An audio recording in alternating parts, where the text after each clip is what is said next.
This is The Common Health from the CSIS Bipartisan Alliance for Global Health Security, engaging senior leaders on questions of how to address our common health security challenges in this post-COVID moment.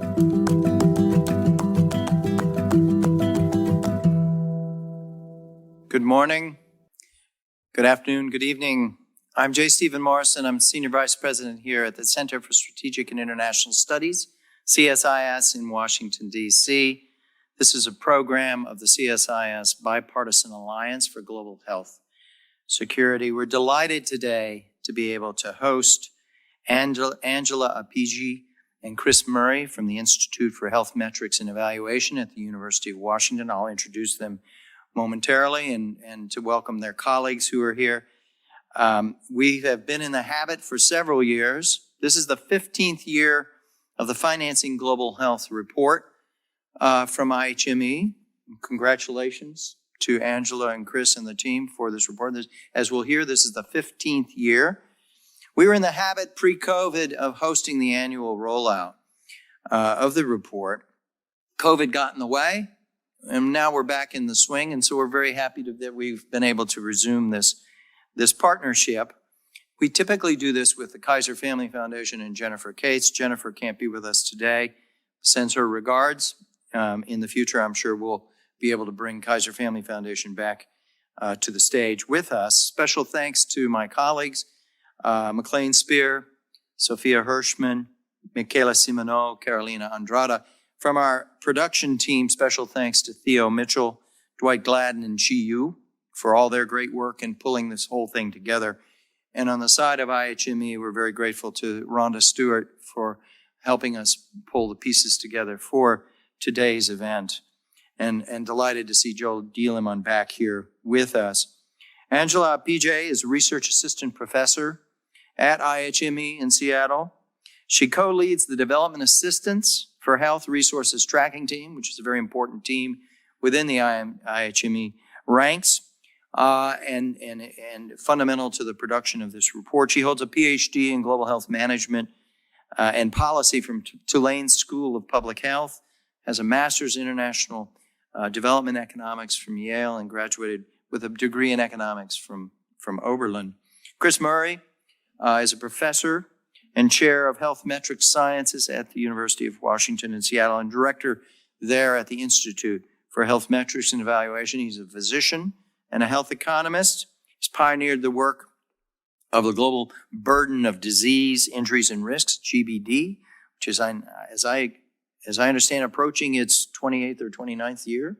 Is that correct? More than 30 years.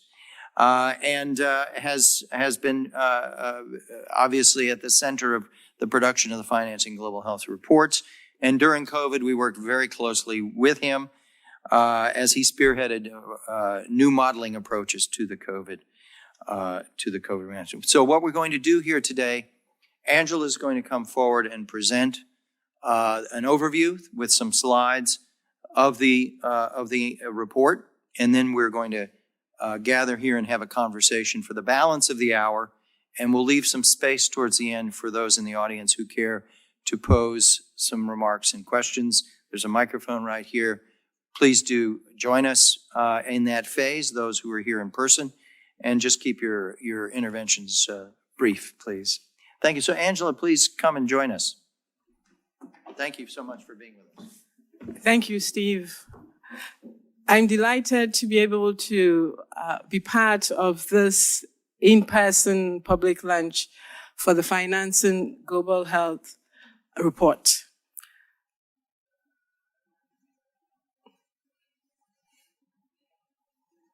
It's not showing.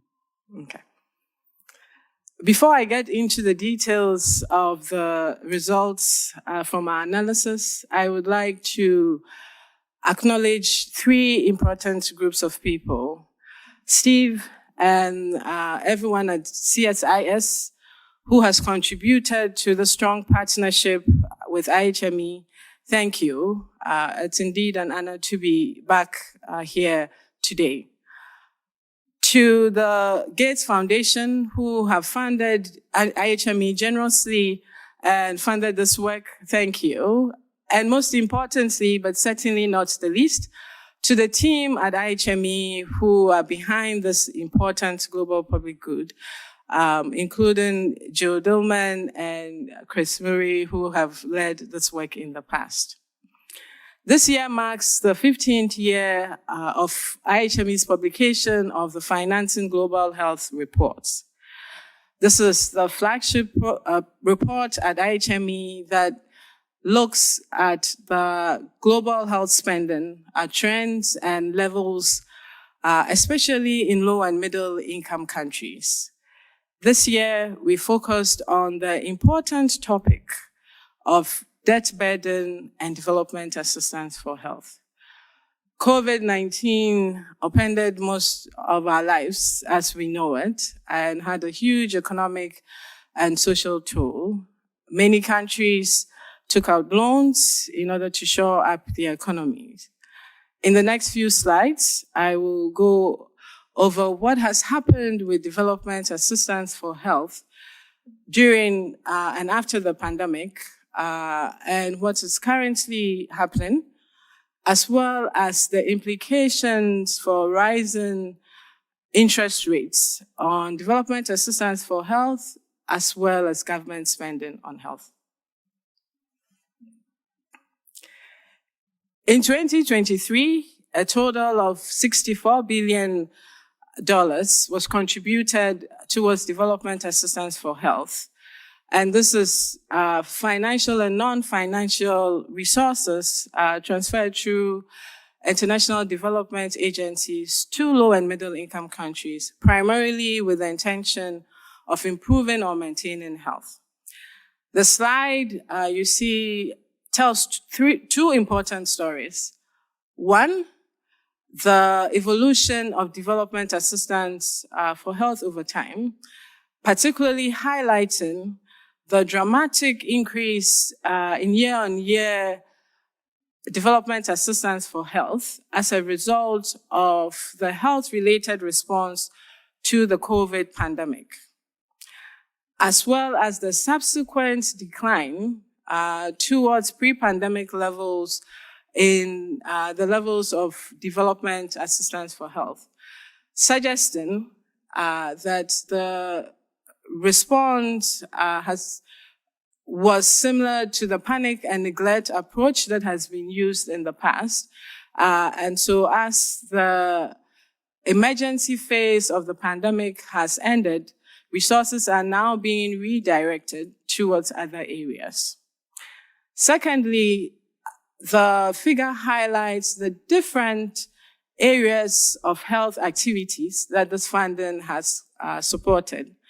Again, related to the COVID-19 pandemic, we see that a lot of the funding in 2020 and 2021 went towards the COVID-related response.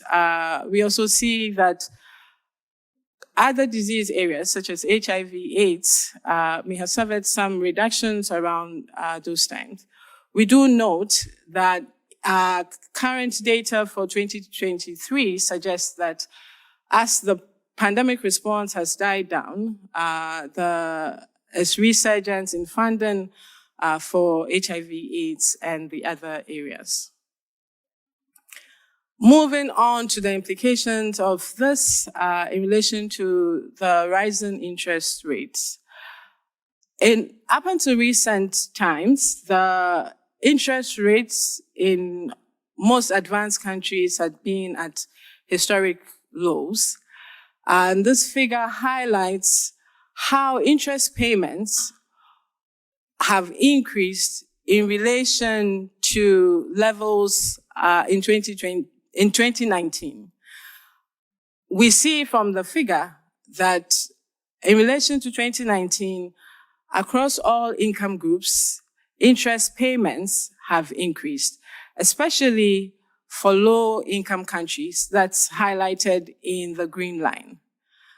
And this pattern has implications for both development assistance for health and government spending for health going forward.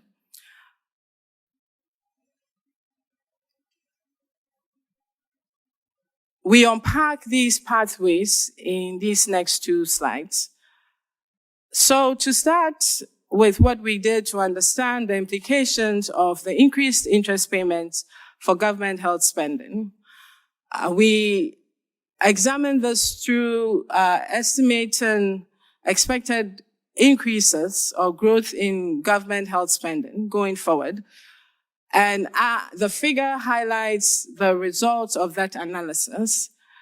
We can see from the results that in general, the expected growth in government health spending is rather tepid, especially for low-income countries. We have only about $1 increase in expected health spending when compared to the per person spending in 2000. This is all quite concerning. For understanding development assistance for health and what we can expect there, we looked at two different scenarios.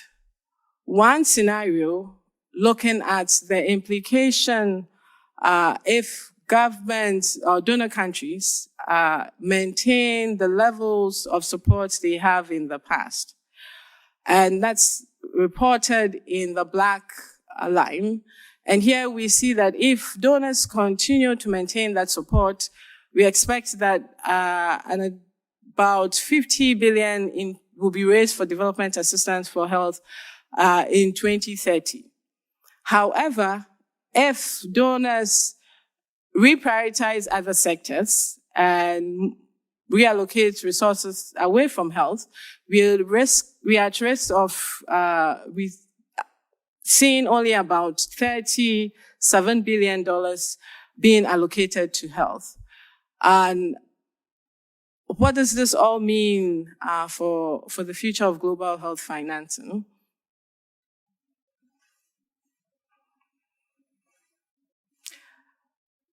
We see that there are eminent threats to the availability of financial resources for global health. And this is both domestically and internationally. And in order to be able to maintain or secure the gains in global health that have been made, intentional advocacy will be prudent going forward. Thank you.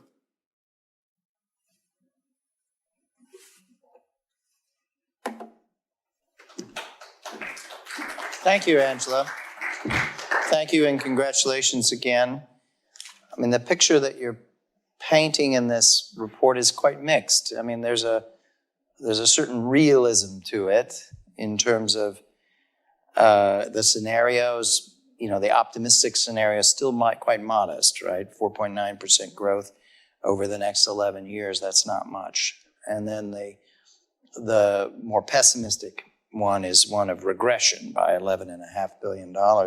So it's very cautionary, very realistic in that regard. And on the other hand, you're saying that we went from 2019 was at 49.3 billion. We jumped to 84. That was massive expansion. And then as COVID faded, there was a sharp contraction, but that contraction brought us down to almost 65. So that contraction brought us down to a level today that's 33% higher than what it was in 19. So it says that something stuck, right? That there's been a jump up, a bump up on the investments. But I also sense that in the report that you're suggesting, well, you know, maybe that's not secure. Maybe climate is going to take a bigger and bigger bite out of resources. Maybe we have other forces. The interest, putting such emphasis on interest, on the debt, that's novel, that's surprising, I think, for a lot of us. To put so much emphasis on that was really quite illuminating. So, Chris, tell us your reflections on filling in on what we've just heard from Angela. You know, I think there could be scope to be somewhat even more pessimistic than what Angela has showed us in those graphs, because we haven't been reminding people of the extraordinary success around global health investments of the last 2 or 3 decades, where there's just been, if you take the graph of under 5 mortality, despite COVID, it's just kept marching down. Go back to when Niger had a under 5 mortality rate of 350, and now there's essentially almost nowhere on the planet that's above 100 per 1,000 live births. So huge progress. It's continued even in the poorest parts of the world. Yet there's this sense that other problems, particularly when you step outside the US, are more important, more urgent, and particularly climate. And now add to that wars and humanitarian crises.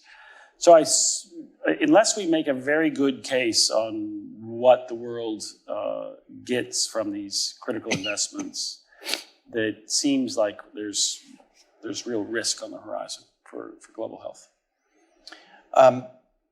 We had talked a little earlier about, a pessimistic scenario would be one where you say, the interest in global health has peaked. We're in a twilight period. We're in the period of multiple replenishments coming forward in this year and next. Some new ones, some big ones. We've already seen the difficulty in getting a 5-year reauthorization of PEPFAR. The best that could be accomplished was 1. It was a very ominous signal. So we may be heading into some rude surprises in terms of the gap between what the aspirations are across Global Fund and Gavi and the new funding mechanisms for WHO, the World Bank IDA replenishment versus what's really possible. And we're in a period of a populist critique of foreign aid, right? And we're in a period of multiple elections happening in which there's questions being raised about what's the value, what's the end game, how does this fit a national security strategy that has us in a strategic competition with China and other adversaries. So there's a lot swirling around there. I take your point that the approach Angela closed with, we need a better advocacy, which begs the question of, okay, what would the elements of that look like? And you're suggesting one is come back to reminding all of us of the remarkable gains. I think that's a very important point. We're aware of that, but I don't think that's being advertised and introduced. But what are some of the other elements that you think should be put into an updated strategy in order to be more optimistic and leaning forward more positively and not just being pessimistic here? Because it's not preordained that we're going to see that decline, but there's this distinct possibility of that. Your thoughts, Angela? Sure, thanks, Steve. I think one way in which we can make sure that the gains that have been made in global health are sustained is strengthening our argument, including providing more data that links how important it is for national security. I think coming off of the COVID pandemic response, there's enough evidence of how important it is to make sure that the health systems around the world are robust and can detect some of these emerging pathogens. And so I would say getting more data that helps us make that link in a self-interest kind of way to the citizens is an important approach. Thank you. Chris, your thoughts? I think there's still an ongoing set of new intervention strategies that are coming from investments in R&D. We obviously saw during the COVID pandemic the rollout of mRNA vaccines, but it's not the only innovation that's out there for global health. So I think part of the argument is we have some new opportunities to make improvements and to do that at an even more attractive, cost-effective framework. So that's part of it.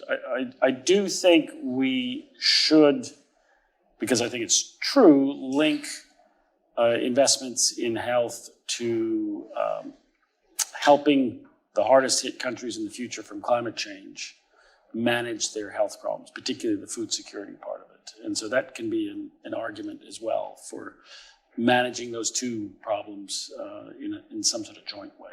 So climate's not strictly a threat to health, to health funding. It's generating health implications, and we'll be seeing this in terms of increased migration. We'll be seeing it in terms of infectious disease, extreme weather impacts, and the like. And you're saying the mitigation agenda is one where there's going to need much more attention on what the health impacts are. Careful of the language, because I think some people hear mitigation, they think it's just about greenhouse gas emission. But from the modeling, it seems like the biggest pathway for climate on health is actually the food security pathway. Mm-hmm.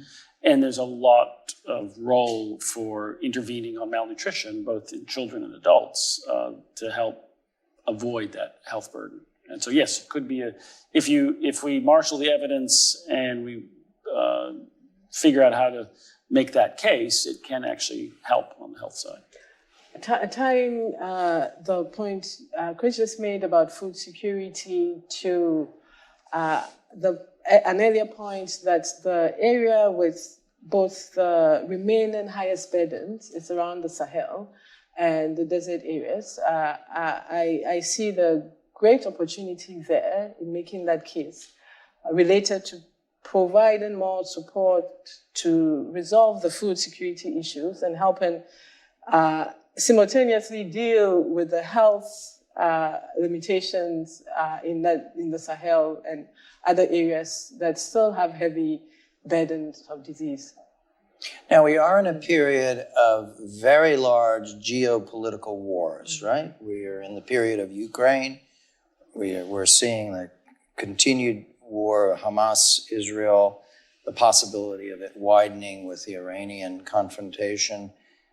We just saw the passage of the $95 billion package of assistance that included $8 or $9 billion on humanitarian assistance. So these wars are long-lasting. They're big. They're generating huge human costs. And the price of addressing those is turning out to be very high. Now, when the Global Fund was launched, when PEPFAR was launched, that was the period of the Iraq War and the period of the Afghanistan War. I mean, we had what seemed then to become the forever wars, but we were able to deal with those realities simultaneously. How do you see dealing with the pressures coming out of these big geopolitical wars on budgets, on attention spans, and the like? How do you see, what's the way to navigate that reality today? It's part of it is the numbers, because we think of wars and all the terrible destruction associated with them, but still, there's far more people who are dying from some of the major global health challenges every day than are dying from the conflict. So you sort of got to make the case not to ignore the conflicts or the humanitarian imperative, but if you care about saving lives and preventing harm, there is this huge, still unfinished agenda. And so it's back to sort of reminding people of the core case that was made more than 2 decades ago to expand global health. And we've made progress, the investments have been successful, but there is this need to keep going and get the job done. Angela, your thoughts? I think, given what you said about limited resources, limited attention, it might be useful to find areas of synergy and opportunities where we can be a little more efficient with the very limited resources that are available, and trying to solve both perhaps humanitarian health problems in humanitarian context, right? In that sense, leveraging the same dollars to try and address issues that are intersectoral. Mm-hmm. The climate issue is going to be a tricky one, right? I mean, we're launching some work on climate and health this summer for the next couple of years. And when we look at this, consciousness around the connection between climate and health has risen. But we don't have a clear strategy. There's scattered initiatives here and there. It's not clear which interventions are going to be the most effective with regard to health. And then we, as a country, we're very divided about what climate change. So you're sort of pushing, you've got the notion of creating a bipartisan consensus around climate and health. It's going to be a challenge trying to do that.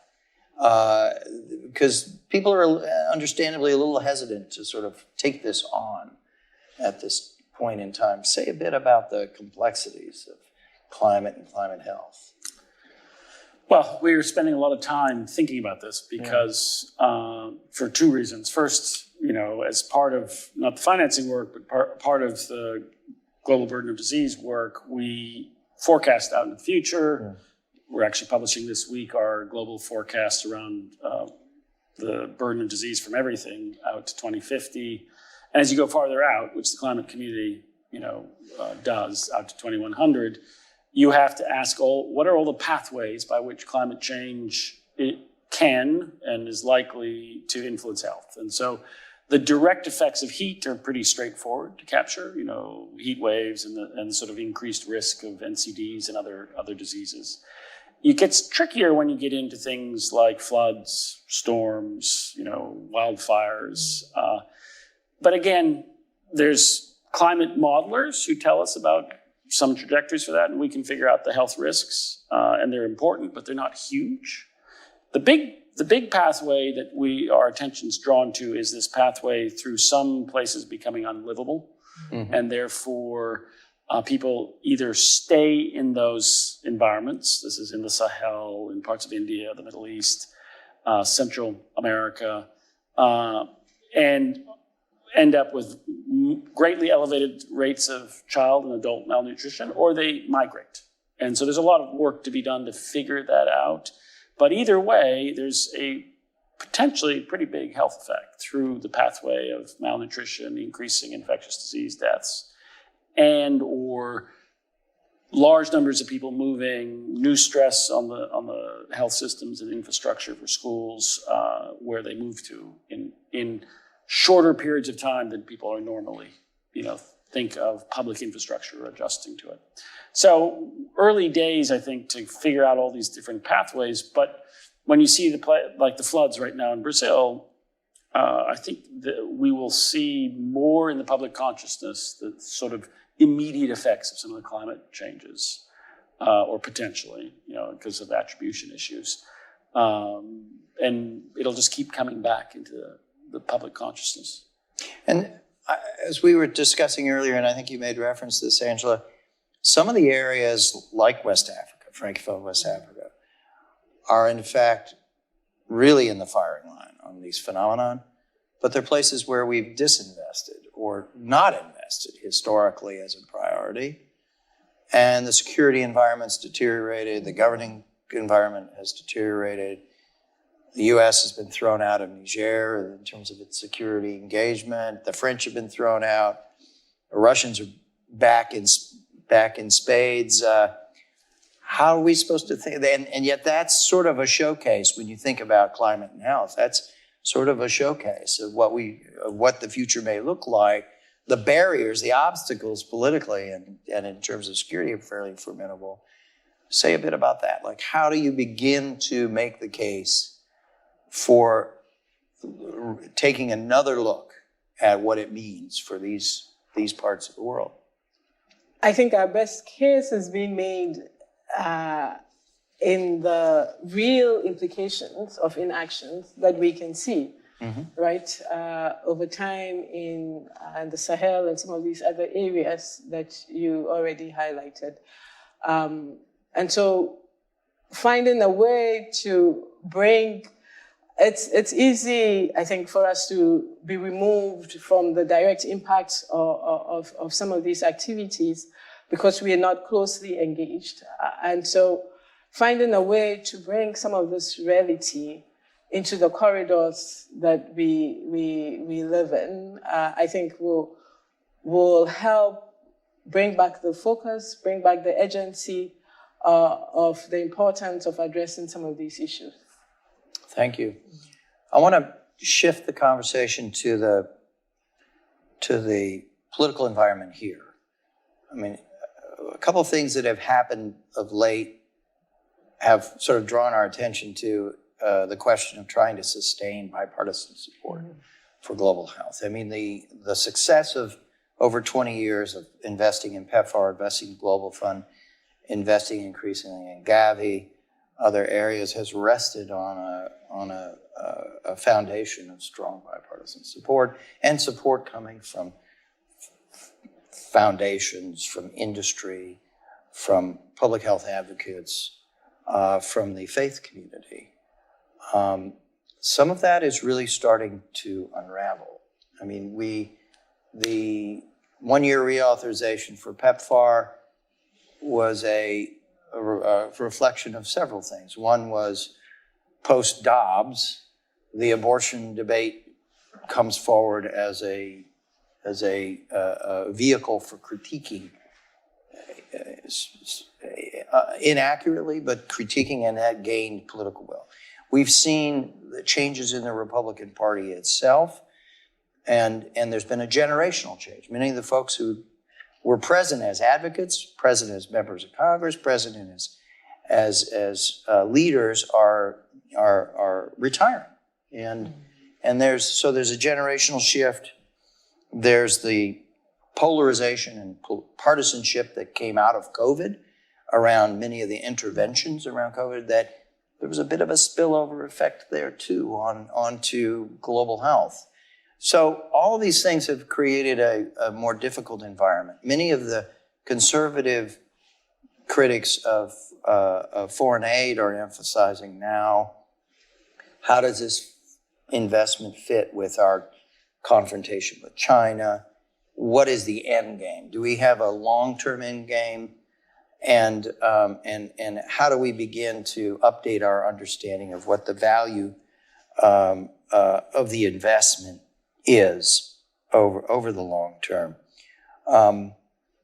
So it would seem, when you look at the environment here in the United States and you look at these critiques, that there's a need to kind of update the rationale in the dialogue. If we're going to keep a bipartisan basis, we're going to have a different kind of conversation around these investments in order to move things forward into this next phase. Angela, your thoughts?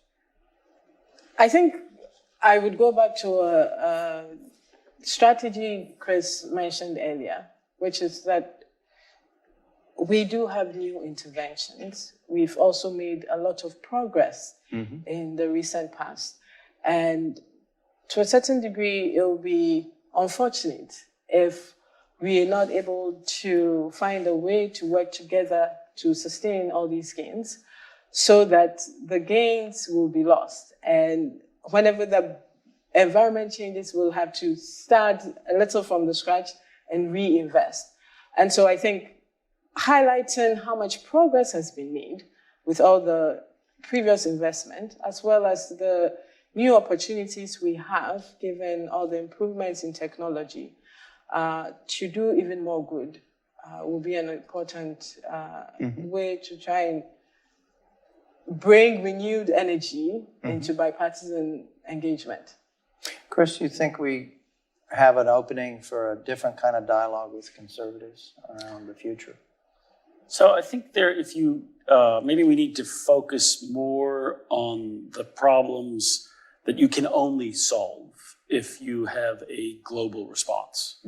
You know, obviously climate, antimicrobial resistance, pandemics. You can't solve those problems sort of country by country. And you can start to make a case for some of the other big challenges that are out there. But those are, most people would understand that has to be a sort of coordinated global response.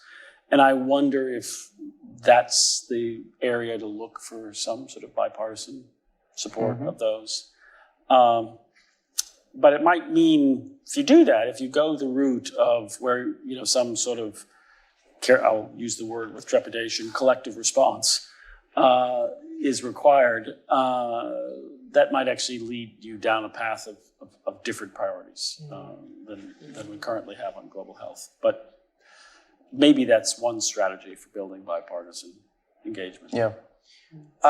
I was struck in reading your report, no reference to China in that, really.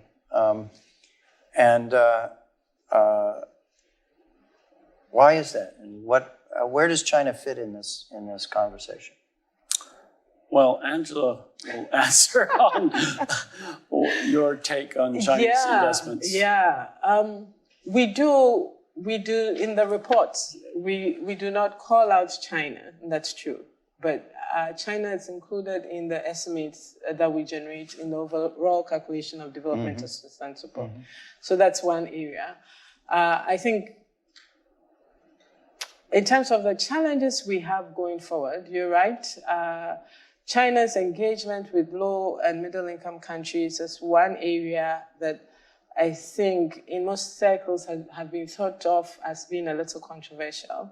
That said, I think a lot of their investments are related to infrastructural activities. They do have some significant interest, thinking of the Silk Road initiative here, in health as well.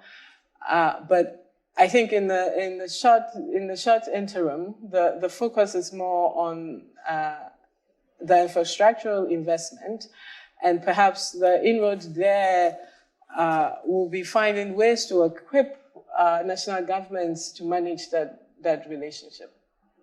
Do you think we need a new dialogue with China on some of these things?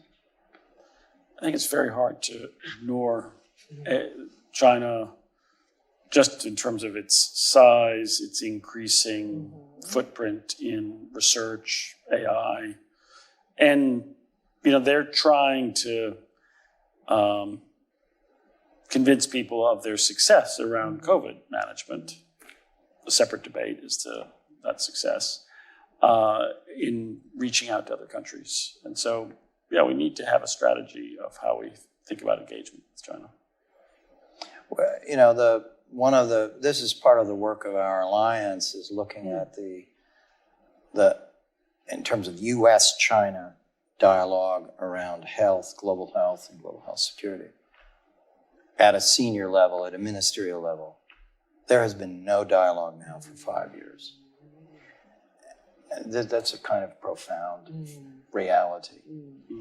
And with the deadlock over COVID origins in Wuhan and the politics in this town of China, breaking that and getting back into a dialogue that would clearly serve the self-interest of both countries, that's in their security interest, is proving to be really difficult. We've got 10 different working groups operating now between the Chinese and the U.S. on very sensitive and complicated areas where there's not a lot of trust, but 10 working groups. Health, there is no working group. There's been a conscious decision to say, nope, we're not going to go there. We'll go there on military, cyber, trade, investment, and many other things. But we got this void, we got this gap that's emerged out of COVID that's sort of blocking this sort of senior level dialogue. Let's talk about the diplomatic environment. We're on the edge. We're heading towards the World Health Assembly. We'll see what happens in the pandemic treaty negotiations, what outcomes there are in the negotiations over the international health regulations. We have that coming forward. We have the antimicrobial resistance high-level meeting and a bunch of other meetings that you're involved in that are the prelude to that. Should we be hopeful in this phase about what may come? These negotiations have been hard fought, difficult. They've gone on for over a 2-year period on the pandemic treaty and the IHR, but we'll soon be seeing what may come out of it. Are you optimistic, Angela? I am genuinely an optimistic person, but in this instance, I want to say I am, cautiously optimistic. It's a hard word to even come out, only because the news coming out of some of these meetings and a dialogue doesn't give much hope for optimism here. So, what do you think is the blockage on progress? I think, at least related to the pandemic treaty, I think countries are still vested in their own self-interest and not seeing the value that may be in externalities and connecting and collaborating for the global interest. Okay. Yeah. So we're at a certain risk that this investment of diplomacy, this is a big diplomatic enterprise, Yes. right? Coming out of this historic COVID experience may or may not generate results. What's your thoughts? I think we're missing a key ingredient in throughout the whole process, which is a shared understanding of what went wrong during COVID. Mm-hmm. In fact, it's really hard to imagine you can get a lot of meaningful consensus on action when people have very different views of the mistakes. How do you describe the chasm? Well, there's, the view that it was the failure of early detection and sort of traditional finding cases and isolating them early on. And therefore, the solution is early detection and what I would think of as traditional epidemic response would be, and coordination in that task. And then hopefully in that vein, you don't have to worry about non-pharmaceutical interventions and, did mandates work or not, and some of the sort of controversy swirling around those. And you don't have to go down the route of some of the more contentious issues around mandates to get vaccinated, right? Mm-hmm. So there's that side, focus on the early, the sort of 7x7x7 type mantra.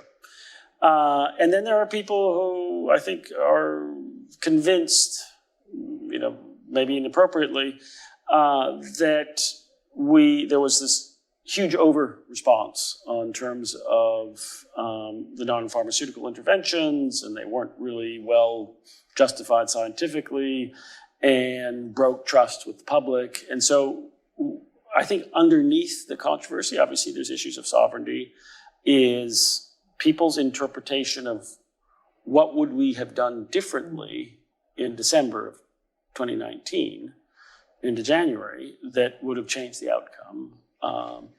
And so I think you just end up moving down to this less and less content in what people can agree on because of that difference of analysis of what happened. Yeah.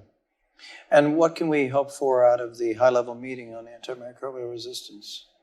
What do you think, Angela? This is going to be on the margins of the UN General Assembly in September. I think Chris is more involved in that. Should I put that question to him? Yes. Okay. Over to you, Chris.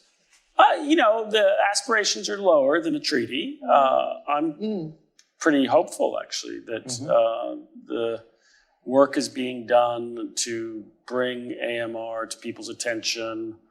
There's some package around antibiotic stewardship, One Health, and maybe most importantly, expanding access generally to antibiotics, not just about AMR, and also the innovation pipeline. So I think it will have a positive outcome in the sense, but it's relative to a lower bar of expectation than other people have for the pandemic treaty. Good. Well, I'm glad to hear that. So while we're on the optimism side of the equation here, which is how we want to close this conversation, I want to invite anyone from our audience who cares to offer a question or comment. There's a microphone there. We've got a few more minutes here in this program. What should we be focused on in terms of sources of optimism and hope in this period, looking ahead? Again, the new tools in the toolbox. What specifically gives you the most hope in terms of new technologies or new approaches? This is not just new, but the HPV vaccine. Which is getting a resurgent levels of commitment and interest. Yes, because that provides some opportunities for hopefully having a generation that doesn't have to have hepatitis C and things like that. In addition to that, I think there are opportunities for AI. I'm not as well invested in that space to know the exact ways, but I think there's a lot of investments that are happening to, especially that may be more applicable in low-income situations with less resources, and being able to leverage a lot of the current technology to leapfrog on some of the interventions that have already existed but have faced challenges in uptake as well. So, Chris, your thoughts? Is AI going to offer a counterbalancing positive impact to the greater stress over resource levels and political commitments? I think AI will just have huge effects. Many will be enormously positive, right? We should be able to deliver even to anywhere where there's connectivity, and that's also something that's increasingly available. AIDS in diagnosis, treatment planning. It'll accelerate, quite likely, some of the biological innovation pipeline. So simplify imaging, remotely. All these things that'll come pretty steadily, I think, over the next 5-10 years. And then there's all the risks with AI. So it is both a huge potential accelerator of progress and also a huge potential risk for, malicious use of AI for bioterrorism, for other things. Yeah. While we've got a few minutes left, I'd like you to talk a little bit about some of the other important related work that's coming forward. You've got a blizzard of work coming out, so give us a few of the top line. Sure. Well, thanks, Steve. We are at the end of a sequence of what we call the capstone papers on the current cycle of the Global Burden of Disease study. So GBD 2021 started publishing in March on demography, on fertility, which is its own interesting topic, and then on causes of death, the full burden in terms of DALYs, and now risk factors this week, and forecasting will come out Thursday, Friday. And what can we expect in that? Well, I think the forecasting's Give us a preview. Really, really interesting because we've built up. We started forecasting, interestingly. The first forecast around burden were in 1997 using a super simplistic model where there was income, education, and tobacco. And that was the only drivers of health outcomes.